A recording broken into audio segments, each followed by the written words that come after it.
So, there's a collab that some of us may or may not know. Slayers, which is an old anime series from like the 1990s that features 3 characters in it. Now, most of the collabs that Langrisser does are usually from older series, and most of which I have never even heard of, and I'm sure that some of you guys do too. I'm someone who was born in the early 2000s, and the only anime that I watched was Pokemon back then. And it wasn't until around like 2012 or something like that is where I truly discovered anime. But I heard some good stuff from this collab, especially from this one character that everyone was talking about. And that character is Lina.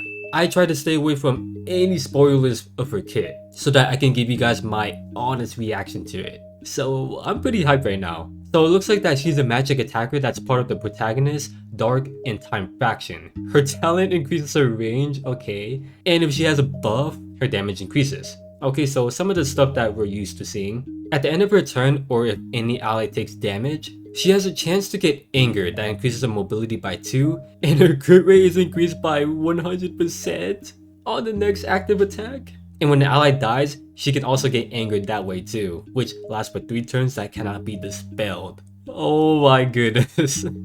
Everything about this is just straight up good. I don't think that I even need to go even further than that. Also, having a character who can just straight up crit almost 100% of the time is insane. There's only like a few characters who have something like this. She has a unique skill that's an AoE which does more damage against dragons. Okay. The closer the enemy is to the AoE range, the more damage that they receive. If she's in her anger state, her range increases by 1 and creates a special toggle effect where the enemy can't receive a defense boost and gets 1 random weakening debuff. That's pretty interesting. Not only is this going to be hitting hard, but it's going to be pretty nice against like defensive type players. Cause think about it, they're all about taking everything you throw at them. So as long as Lina is in her form and using this, they can't rely on the extra defensive stat that they get from like faction buff and stuff. So it makes any physical attackers to follow up after her, like any assassins, to potentially pull off a kill. So yeah, it sounds like it's gonna be good for stuff like that. Her other unique skill is a passive that allows her to steal a buff when dealing damage. When forced into battle, if an enemy is an assassin, she attacks first and steals 2 debuffs from them before battle. What the heck? This is literally a straight up counter against assassins. Combine that with the extra range that she already has. She's countering all of them. This passive is so stupid. Like, why did they make it? Because that is pretty broken. And add that to the ways that people are trying to counter assassins, like using the drop near and such. The passive on her Thxs increases enemy chance of being crit by 10% for 1 turn before she deals damage to them, but in her anger state, it's 20%. This is a single target that does more damage against demons. It disables armor and helmet effects for 2 turns, but in regular content, it's defense and magic defense down. If she's in an anger form when using this, the skill is not affected by melee penalties, and the closer that enemy is, the more crit damage is increased. Alright everyone, so we got another really insane character on our case. And this is a collab character. She literally has almost all you want. She has good range, good mobility, really strong damage, a really insane skill set, with a good mix of being a single target and an AoE attacker. Even countering against assassins, one of the main threats when it comes to PvP. Though she is going to be hard countering against Lostam unless he's able to stun her with his 3C. There is Diehard, but he technically doesn't count as an assassin since he's in his Caliber form. Same thing with Epsilon. He's technically an assassin, but his class type is Demon. So yeah, she's mainly countering against Lostam. The only problem with her is that her faction buffs are pretty lame. Of course, you can pair her with Awakener, but she's such a really high ban priority, so I wouldn't count on it too much. But you can make up for it because she has access to mass attack. But you would be better off having someone else do that for her so that you can expect some better damage results from her. Yeah, she's gonna be a really OP character, but finding some ways to buff her up is gonna be your main issue. And even then, she will probably still hit very hard. Next up is her bannermate, Zelgadiss. This guy is also a magic attacker that's part of the strategy, mythical, and time faction. His talent increases his damage and defense the more health he has. At the end of his turn, he can choose an ally to apply demon formation that dispels 3 debuffs and heals them by 1% for each debuff dispelled. Afterwards, he can apply a buff while also giving them immunity to stun, unable to be buffed, and mobility down for 2 turns that has a 1 turn cooldown. very interesting. Should be able to dish out solid amount of damage while also playing the support role. I feel like dispelling up to 10 debuffs would be really OP, so I highly doubt it's that much. Plus, let's not forget how fast that he can use this. Overall, not a bad talent that gives some good immunities. This guy actually has 3 unique skills. So the first one is a single target that disables passive skills before battle and soldiers can attack with you. He has another single target that reduces attack and int before battle for 2 turns that cannot be dispelled. Soldiers can attack with him and reduces its skill cooldown by 2 when the skill does not weaken itself. Which I'm assuming that just means that if you aren't able to apply the debuff, which does happen sometimes. He has an active skill that increases his attack and int and won't be affected by melee penalties for 2 turns. Then he can act again 2 blocks to attack, and buffs do not lose their turn duration. Some normal stuff that we're seeing him get. Also a bit surprising seeing the melee penalties thing be a buff, which is kinda interesting. His 3C has a passive that reduces damage by 10% when fighting enemies with less int than him, or 20% with whatever that means, or maybe if he does not have any debuffs on him. This is a single target that does more damage against demons and soldiers can attack with. If he does not have any debuffs, he can dispel 5 debuffs from the enemy and okay, so I think this has like self-heal is what it's trying to say. If his int is 3 times higher than the enemy, then this attacks directly to the hero. Okay, so first off, this guy is expecting quite a bit from you, I would say, in order for him to do his most. He does not like having debuffs, which is something that's pretty hard to stay away from. Everything else about him doesn't seem that interesting until you look at his 3C, and maybe his talent as well. His talent is the only thing that makes him a pseudo-support character. Then you take a look at his 3C and it's like, okay, this guy is starting to become interesting. But it's a bit much. He wants to be taken care of so much in order to see the most potential out of him, while putting in quite the investment into his int. He really wants his 3C so bad for his passive, as it is one of 2 most noticeable big change about his character. Also, it looks like that this guy does not have any increased range, which is a huge negative since that means he can't compete with the other magic attackers, especially in the competitive scene.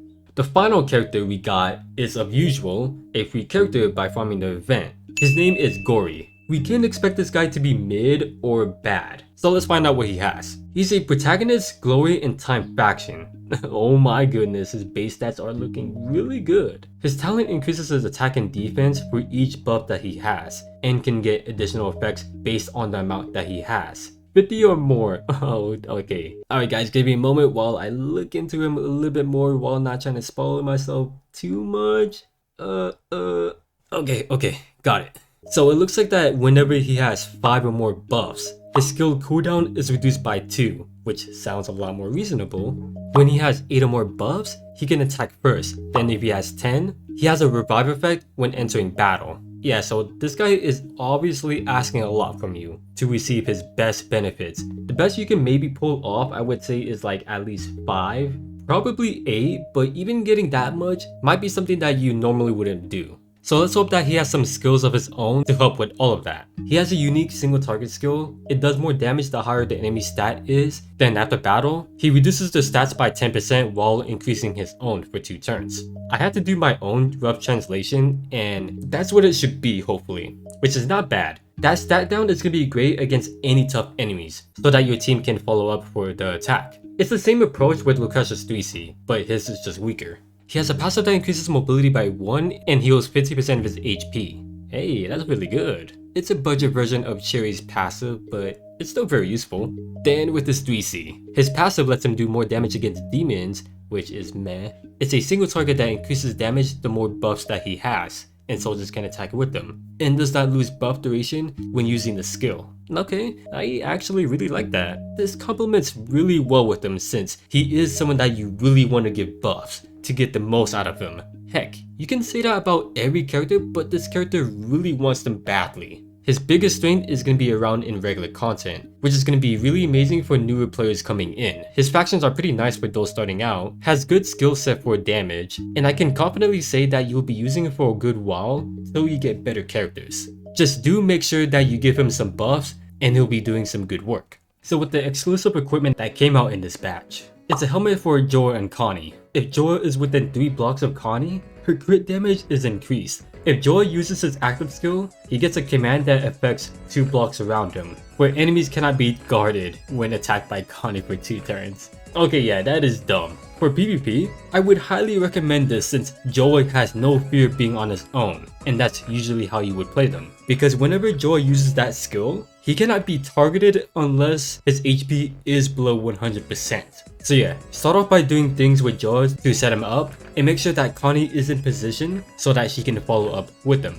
Next up is a weapon for Amadeus. Oh, so it's not a helmet this time. Finally something different. And for someone like Amadeus too, okay, so let's see what they have for him. For each stack of his talent, his damage increases, and if he's at 40% HP or higher, he then gets a revive that heals him 20% of his HP, and gets 4 talent stacks, which can only trigger twice in battle. It's funny how fast that he already has an exclusive equipment, and that's because Long Games knew how bad this character was. This dude was in C tier. Like, that dude could have a tier on his own for how bad he was. He was such a disappointment because of his low damage output. And oh my goodness, don't even get me started on his range. My goodness. But this exclusive is a huge step up for him. So, if you want to use him, then you want this badly on him so that it helps him quite a bit. Because that dude needs it.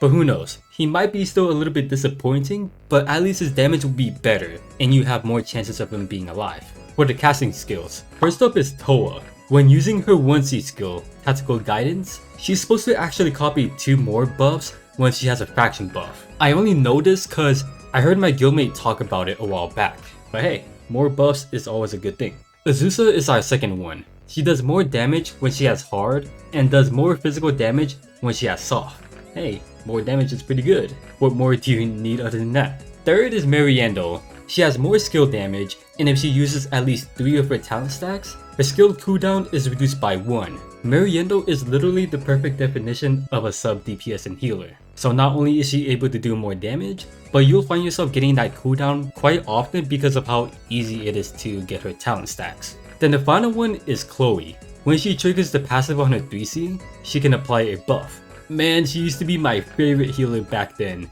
Wish she could have gotten something a bit more cooler, but it is what it is. But the banners that you guys might find interesting, there's a Red Up banner that has Mariandel, like I said, a really good hybrid of a healer and an attacker. And there's a Destiny banner that has Christian, if you need a Princess faction buffer, and a tank as well.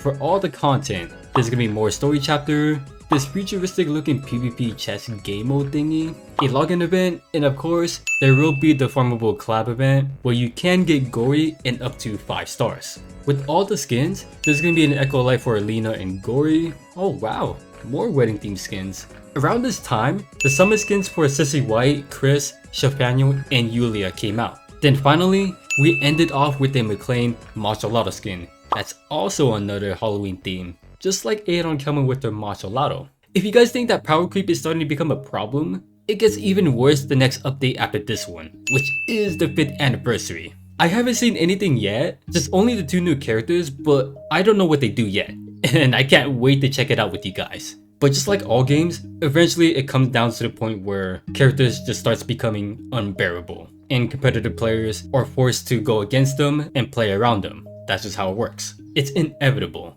There's no stopping it. But yeah though, I really do hope that this anniversary is like as exciting as the last one. If it's even bigger, then yeah, that would be really amazing. But I just really want something to look forward to. Because that's how it is with like every update. The characters are all hyped, and that's the only thing that people get excited for. Like even sometimes, the content are just like not enough.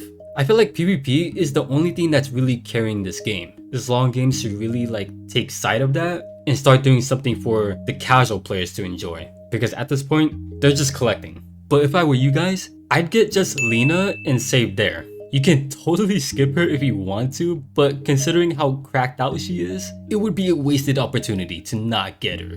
So yeah, just pull her one time and then save it right there for the 5th anniversary. And I heard good stuff the month after the 5th anniversary, so you might want to consider that as well. But feel free to let me know down in the comments how you guys feel about this collab that's coming up. Me personally, just the characters. I don't think there's really anything else in this update besides like the future content that we're getting. But yeah. Thanks for watching, your fellow Z.